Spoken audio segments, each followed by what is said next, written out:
म्हसवड पंढरपूर मार्गावर आज एक हृदयद्रावक अपघात घडलाय। सिद्धनाथाचं दर्शन घेऊन परतणाऱ्या भाविकांच्या पिकअप गाडीचा भीषण अपघात झाला असून या दुर्घटनेत 8 जणांचा मृत्यू झालाय।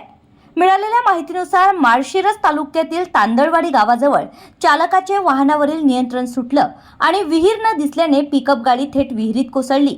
या घटनेनंतर परिसरात मोठी खळबळ उडाली। स्थानिक नागरिक, पोलीस आणि अग्निशमन दलाने तातडीने बचाव कार्य सुरू केलं। सुरुवातीला क्रेनच्या सहाय्याने पिकअप गाडी विहिरीबाहेर काढण्यात आली। त्यानंतर बचाव पथकाने आत उतरून मृतदेह बाहेर काढण्यास सुरुवात केली। याच दरम्यान सर्वांना हादरवणारी बाब समोर आली आहे।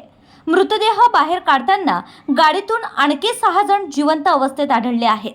त्यांना तातडीने खासगी रुग्णालयात दाखल करण्यात आलाय। अपघातातील सर्व भाविक हे पंढरपूर तालुक्यातील रांजणी गावचे असल्याची माहिती समोर आली आहे। सध्या प्रशासन आणि पोलीस घटनास्थळी दाखल झाले असून पुढील तपास सुरू आहे। या भीषण घटनेने संपूर्ण परिसरात शोककळा पसरली आहे।